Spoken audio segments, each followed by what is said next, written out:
शरणागति किसे कहा जाता है महाराज जी? शरणागति की प्रारंभ अवस्था संत संग से।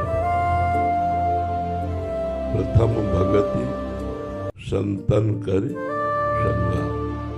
जब हमें भगवान के परम प्रेमी महान पुरुषों का संग मिलता है तो उनके संग से हमें भगवान की महिमा, भगवान के नाम की महिमा, भगवान की कृपा का, भगवान की करुणा का स्वरूप और अपनी दुर्दशा का, दोनों का बोध होता है। संतों की कृपा से अपनी दुर्दशा का भी बोध होता है कि हम कहाँ इंद्रियों की और मन की चाल में फंसे हुए हैं, कहाँ हम गंदे विषयों में फंसे हुए हैं। जब संत संग मिलता है, प्रथम भगवान की कृपा, तो वाणी से हम पहले शरण में होते हैं। हे नाथ, मैं आपकी शरण में, श्री कृष्ण शरणम, हरि शरणम। वाणी से शरणागत है। फिर शरीर से संपूर्ण आचरण भगवान के अनुकूल, प्रतिकूल आचरणों का हम त्याग करते हैं। हमारा खान पान भगवद अनुकूल, हमारा बोलना, देखना, सुनना, भोगना सब भगवान के अनुकूल। तस्मात् शास्त्रम प्रमाणन्ते कार्याकार्यो व्यवस्थितौ। शास्त्र के अनुसार, धर्म के अनुसार हमारे आचरण होते हैं और वो भगवान को समर्पित किए जाते हैं, तो शरीर की शरणागति हो जाती है। वाणी से भगवान नाम कीर्तन, भगवत गुणगान, भगवान के परम प्रेमी भक्तों के चरित्रों का गान, जो भगवान के परम प्रेम में चरित्र, उनमें डूबना सुन सुन करके, तो एक एक इंद्री से हमारी भगवान की शरणागति होती है।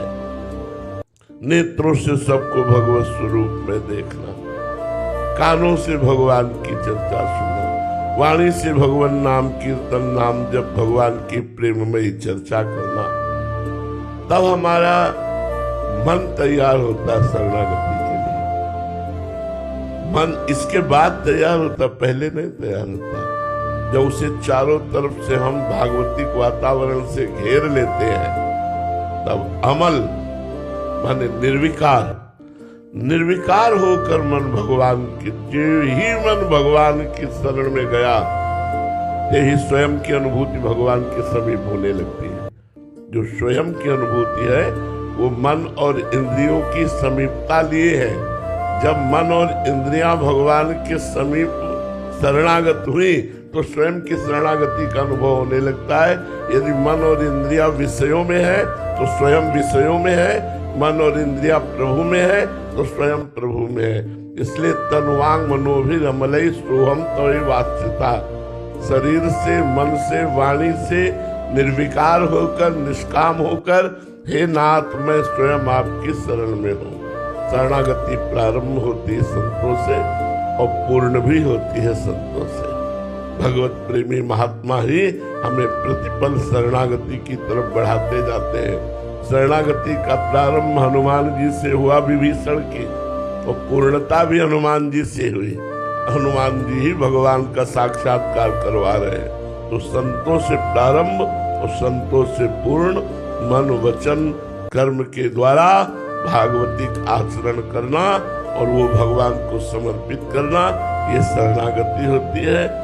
ये शास्त्रीय और एक घटनात्मक शरणागति होती है कि सब कुछ अच्छा चल रहा था लेकिन विनाश लीला शुरू हो गई।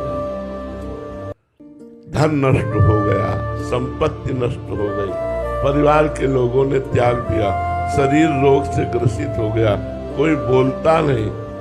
तब अचानक हमको सुनने को मिला कि भगवान बड़े करुणामय है, भगवान बड़े सामर्थ्यशाली है, वो हमारी रक्षा कर लेंगे। तो भयभीत होकर जीव भगवान की शरण में जाता है। कभी कभी किसी को घटना से शरणागति होती है और कभी कभी संत संग से शरणागति होती है।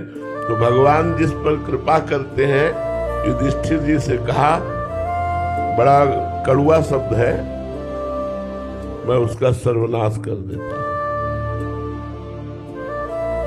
बड़ा कड़वा शब्द है।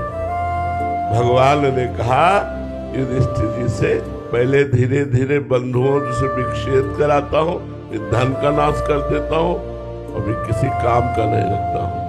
जब किसी काम का नहीं होता तो राम का अपने आप हो जाता है। बहुत सूक्ष्म बात आपको बता रहे हैं। भगवान से उपासना करके लोगे तो चैन से जी लोगे, और भगवान को लेना चाहोगे। जो मैं ऐसा जानती प्रीति किए दुख होए, तो नगर ढिंडोरा पीटती अजी प्रीति न करियो, कदम कदम पर सूल बिछा दिए जाते हैं। चल अब मेरा प्रेमी अगर कहलाता है तो चल इस सूल पर, और जिसने उन सूलों पर पैर रख दिया वो फूल बन गए। पर दिखाई सूल देंगे, पक्का देंगे। बिल्कुल बिल्कुल मनुष्य शरीर मिला ही है। और पहली बात तो ये है कि हमारे ऊपर किसी गुण का प्रभाव नहीं पड़ता।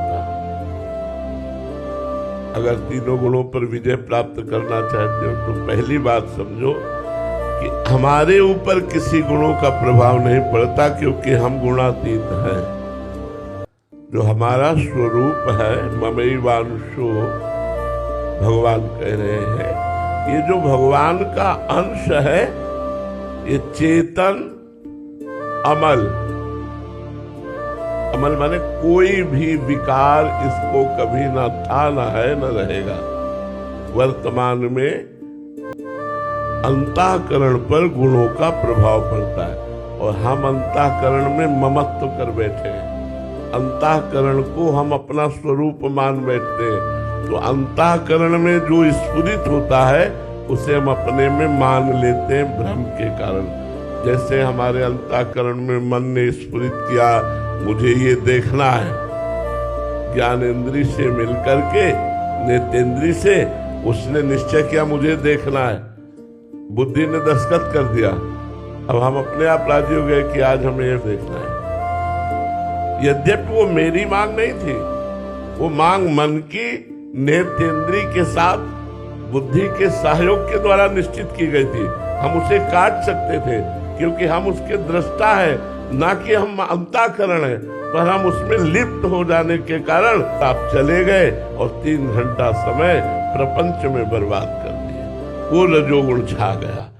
ऐसे ही हमारे हृदय में जब तमोगुण रजोगुण की वृत्तियां आती है तो हमें पहचानना होता है। हम में नहीं आती है, हमारे अंतःकरण में आती है। हम उसको स्वीकार इसलिए कर लेते हैं कि अंतःकरण में हमारा तदात्म है, ममत्व है। यदि हम इस कोटि के दृष्टा बने कि तमोगुण आया, हमारा भजन न छूटे, हमें पता चल गया तमोगुण आ रहा है, हमें गुस्सा आ रहा है, निद्रा आ रही, प्रमाद आ रहा है, आलस्य आ रहा है, लेकिन इनके वशीभूत अंतःकरण को ना होने दे, भगवान नाम प्रभाव से परमार्थ में ही लगाए रहे, तो तमोगुण निष्फल हो गया।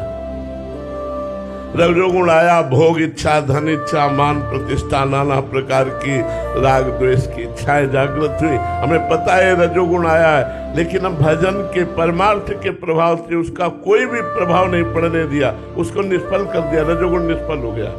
सत्वगुण आया, दया करना, परोपकार करना, सबसे मिलना जुलना, ये चर्चा करना, वो चर्चा, ये भी दया बिना साधु कसाई, और दया करी तो आफत आई, बहुत संभल के दया करनी, दया करी तो आफत आई। तो सत्वगुण को भी जीत करके त्रिगुणातीत स्थिति में पहुंचना है तो हमको दृष्टा बनना पड़ेगा, गुणों का दृष्टा, अंतःकरण का दृष्टा, तभी हम त्रिगुणातीत हो सकते हैं। हम अंतःकरण में ममत्व रखकर कभी त्रिगुणातीत नहीं हो सकते। अंतःकरण के साक्षी बनकर हम त्रिगुणातीत हो सकते हैं। विवेक चूड़ामणि नाम के भगवान शंकराचार्य जी ने ग्रंथ की रचना की, बहुत छोटी सी पुस्तिका है, आप खरीद लीजिए। और एक है प्रश्नोत्तरी आदि गुरु भगवान शंकराचार्य जी की, ये 2 खरीद लीजिए, काफी समाधान इससे आपको प्राप्त हो जाएगा। तो विवेक चूड़ामणि में लिखा है कि तमोगुण के क्या लक्षण, रजोगुण के क्या लक्षण, सतोगुण के क्या लक्षण, त्रिगुणातीत के क्या लक्षण, तुम्हारा स्वरूप क्या, अन्न में, प्राण में, मनो में, आनंद में, विज्ञान में, कोश क्या, तुम्हारा स्वरूप क्या, सब उसका विवरण। तो जब हम ये स्वाध्याय करते तो हमें काफी चीजें मिलती है। तो विवेक चूड़ामणि इतनी मोटी सी है और प्रश्नोत्तरी बहुत छोटी सी है, बड़े काम के प्रश्न है। तो ये 2 ग्रंथ आप स्वाध्याय कीजिए। आकाश शर्मा जी, महाराज जी, मैं ऐसा क्या करूं कि मेरे अंदर श्री जी से मिलने की इच्छा प्रकट हो? नाम जप, खूब नाम जप करो, अधिक से अधिक नाम जप करो, गंदी बातें मत करो, गंदी बातें मत देखो, गंदी बातें मत बोलो। गलत आचरण करोगे, गलत बातें देखोगे, गंदी बात करोगे तो वही मनन करेगा, फिर भजन की चाह नहीं होगी। भजन की चाह होती है वाणी को संयम में रखो, इंद्रियों को संयम में रखो, मन को संयम में रखो। संयम तभी बनेगा जब खूब नाम जप करोगे, डट के नाम जप करो। पवित्र आचरण, पवित्र भोजन, पवित्र विचार, तो परम पवित्र भगवान से मिलन की चाह उत्पन्न हो जाती है। बबीता जी, करना चाहिए तो आश्रय ही तो प्रयास है। आश्रय का मतलब क्या, आज वो चर्चा शुरू की थी कृष्ण मोहिनी जी ने कि गुरु के आश्रय से ही शिष्य को परम पद की प्राप्ति होती है, इसलिए आश्रय पकड़े रहना चाहिए। तो उसी समय भाव आया कि ये भैया देखो, भगवान है ऊर्ध्व और संसार है अधा। संसार अधा है, प्रकृति नीचे की तरफ है। मन पर जाने के लिए केवल डोरी ही सहारा है और डोरी पे चढ़ रहा है। अब नीचे उतर नहीं सकते क्योंकि उतरना श्रम होगा। ऊपर लक्ष्य पे पहुंचना है, छोड़ सकते नहीं, तो बस चढ़ना ही चढ़ना है। ऐसे गुरु को पकड़ लो। गुरु देते हैं डोरी, नाम की डोरी, सूरत की डोरी, मंत्र की डोरी। रात दिन नाम मंत्र जपना गुरु का आश्रय है। गुरु का आश्रय का मतलब क्या है? अब आप कहते हो हमारा प्रयास नहीं, तो गुरु के भरोसे बैठने वाला आलसी और कायर होता है। बहुत परिश्रम करना है, पुरुषार्थ अपना और कृपा गुरुदेव की। जो पुरुषार्थहीन होते हो कभी कृपा पात्र बन ही नहीं सकते। मन क्रम वचन छाण चतुराई, भजत कृपा करी है रघुराई। खूब पुरुषार्थ युक्त रहो, रात दिन पुरुषार्थ युक्त रहो। देखो, अभ्यास जैसा बना लोगे वैसा बन जाएगा। अगर श्रम नहीं करोगे, परिश्रम नहीं करोगे, पुरुषार्थ नहीं करोगे तो तुम कृपा का अनुभव नहीं कर सकते। कायर पुरुष कभी कृपा का अनुभव नहीं कर सकता। पुरुषार्थ आपको करना पड़ेगा। पुरुषार्थ गुरु प्रदत्त साधना और फल की प्राप्ति गुरु आश्रय। मतलब संसार में रहते हैं, वस्तुओं की आवश्यकता भी पड़ती है और प्रभु से प्रेम भी करना चाहते हैं, तो ऐसे में इनका त्याग जब हो जाएगा तो प्रभु का प्रेमी जब बनोगे ना, अभी प्रेमी नहीं हो यार, प्रेमी जब होगे तो सांसारिक वस्तुएं चाहिए क्या? किसी से प्यार हुआ है भी नष्ट हो जाएगा। अंदर से कदम कदम पर परमानंद की बाढ़ आ रही, हर समय जोश होश सब बिल्कुल चैतन्य रहता है, आनंद रहता है। मृत्यु की जब याद आती है तो आनंद आता है, कब हमारा शरीर छूटेगा, मैं अपनी प्रियाजू के पास जाऊंगा। हर समय एक उत्साह बना रहता है। मरने से ऐसा लगता होगा कि डर लगता है, यहाँ उत्साह बना है।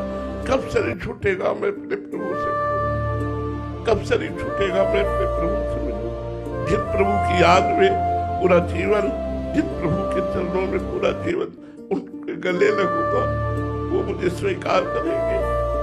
इन भावनाओं में जो सुख, जो आनंद, जो शांति, भगवान सर्वनाश करते। मंगल भवन किसी को दुख देंगे, मंगल भवन किसी का छीन लेंगे। वो तो उदार दाता है, इनसे बड़ा तो कोई दानी है नहीं।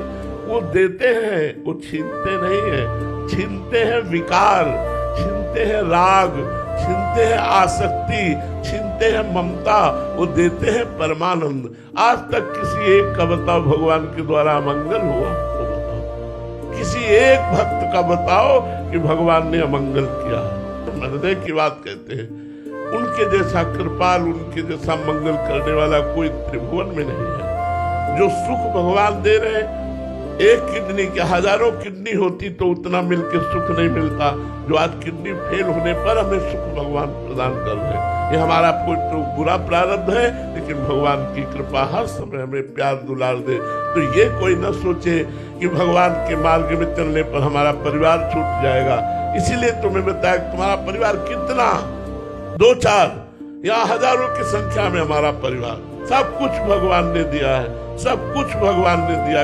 ये इसलिए खोल खोल के बता रहा हूं कि ये समझ में ना आए कि भगवान के भजन करने वाले का भगवान सब कुछ नष्ट कर देते हैं। सब कुछ का मतलब राग नष्ट कर देते हैं, वैभव नहीं। क्या समझते हो, भगवान का शरणागत भिखारी होता है, दाता होता है।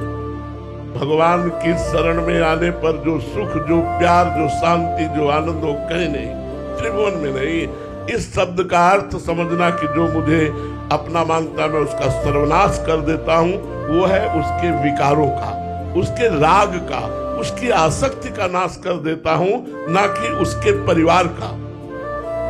आप विचार करके देखो, किसी भक्त की जीवनी उठा करके देखो कि भगवान ने संनाश कर दिया। ऐसा कहीं लिखा हो, ऐसा कहीं पढ़ा हो तो हमें बता। आनंदमय कर दिया। हाँ, ये विश्व को दिखा दिया कि मेरा भक्त, मेरा पार्षद कितना